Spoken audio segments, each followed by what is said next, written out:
नमस्कार, मैं पंकज प्रसून।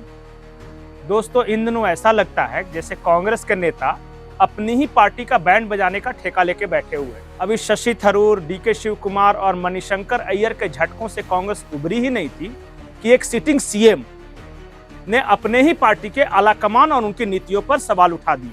मुख्यमंत्री हैं तेलंगाना के, नाम है रेवंत रेड्डी। एक टेलीविजन चैनल के प्रोग्राम में भाग लेते हुए उन्होंने कहा, ये जो मुफ्त का कल्चर है या जो रेवड़ी कल्चर है, इसके बारे में कुछ तो करना होगा। मैं तो भाई पैसे नहीं दे सकता। जो भी घोषणाएं की थी चुनाव के पहले, वो तो चुनाव के पहले की घोषणाएं थी। जब मैं मुख्यमंत्री की कुर्सी पर बैठा, उसके बाद मुझे रियलाइज हुआ कि सच्चाई क्या है। रेवंत रेड्डी ने पूरा हिसाब किताब बताया। रेवंत रेड्डी ने कहा कि देखिए, तेलंगाना की आमदनी कितनी है, 18,000 करोड़ महीने की, और उसमें से 13,000 करोड़ हमें सैलरी या दूसरे एक्सपेंडिचर देने पड़ते हैं, जैसे कि पेट्रोल दे दिया अधिकारियों को, तो कहीं कोई चाय पिला दिया मीटिंग में। ये तो 13,000 करोड़ तो इसी में चल गए। अब हमारे पास 5,000 करोड़ बचते हैं। अब 5,000 करोड़ में मैं विकास करूं, राज्य का इंफ्रास्ट्रक्चर वगैरह डेवलप करूं, शिक्षा पे खर्च करूं, स्वास्थ्य पे खर्च करूं, या मुफ्त की योजनाओं में दे दूं। जैसे उस एंकर ने पूछा रेवंत रेड्डी से कि भाई, आपने तो कहा था कि हर ग्रेजुएट को हर महीने पैसा दे देंगे, तो उन्होंने कहा कहां से दूं? अगर उनको पैसा दे दूंगा तो फिर बाकी क्या होगा? कुछ नहीं। उन्होंने कहा कि रेवड़ी कल्चर में घोषणाएं तो कर दी जाती हैं और इसका कोई लिमिट तो है नहीं। कोई कहेगा कि 2,000, तो दूसरी पार्टी कहेगी कि 2,500 दे देंगे, फिर तीसरी पार्टी आई कहेगी 3,000 दे देंगे। एक कहेगी पार्टी की फ्री बिजली दे देंगे, दूसरा कहेगी बिजली पानी दोनों फ्री दे देंगे, और तीसरा कह दे कि बिजली पानी अस्पताल सब फ्री देंगे। बोला, ये रुकेगा कहां जाकर? कहीं ना कहीं तो लिमिट होनी चाहिए ना, कोई तो चेक करे। और बाद में क्या होता है? उस राज्य के विकास पर असर पड़ता है।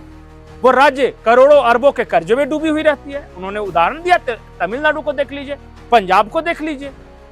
अभी एक दूसरे कांग्रेस के मुख्यमंत्री हैं, सुखविंदर सिंह सुक्खू, हिमाचल प्रदेश के, वो कह रहे कि मेरे पास सैलरी देने के लिए पैसे नहीं है। तो भाई, इतनी बड़ी बड़ी घोषणाएं की क्यों थी? घोषणा इसकी चुनाव के पहले हिमाचल प्रदेश के मुख्यमंत्री कह रहे कि मंदिरों में जो पैसा है और वहां पैसा निकाल के हमको दे दो सब, ताकि हम सैलरी दे सके। ये हाल है और मैं इसे गलत नहीं मानता। एक और कांग्रेस आलाकमान लगातार बड़ी बड़ी मुफ्त की योजनाओं की बात कर रहा है, उसके सहयोगी दल कर रहे हैं जहां उनकी सरकार। अभी देखिए ना, जिस दिन रेवंत रेड्डी ये बात कर रहे थे, उसी दिन तेजस्वी यादव बिहार में मैया दीदी योजना इस तरह कुछ करके ला रहे हैं कि हर महिलाओं को फ्री में दे देंगे। अब बिहार धन्ना सेठ राज तो है नहीं कि आप इतना पैसा अफराद पड़ा हुआ है कि आप फ्री में सबको बांटते चले, लेकिन हो रहा है, मजबूरी है। एक पार्टी करती है तो दूसरी पार्टी को भी करना पड़ता है, क्योंकि दूसरी पार्टी नहीं करेगी तो वो चुनाव हार जाएगी। रेवंत रेड्डी की बातों को इसे कांग्रेस बनाम बीजेपी बनाम आम आदमी पार्टी या दूसरे क्षेत्रीय दल करने के अनुसार उन्होंने कहा कि हर पार्टी को एक साथ मिल बैठकर सोचना चाहिए, क्योंकि देश की सेहत के लिए ठीक नहीं है। क्योंकि आज कोई एक पार्टी कहेगी कि हम फ्री बिजली पानी दिल्ली में दे देंगे, कल को पंजाब में देख रहे हैं, दिल्ली से भी आगे जाके फिर किसी और राज्य में लाडली लक्ष्मी योजना चल रहा है, कोई लाडली बहना योजना। तो कोई ये सिर्फ महिलाओं की बात नहीं है, कोई दिव्यांगों को दे रहा है, कोई नौजवानों को दे रहा है, कोई कह रहा है कि हर नागरिक को दे देंगे। केंद्र सरकार किसानों को बांट रही है। सब कुछ ठीक है, लेकिन आएंगे पैसे कहां से? खर्च करना सबको आता है, कमाना बहुत कम आदमी को आता है। कमाना मुश्किल है, खर्च करना आसान।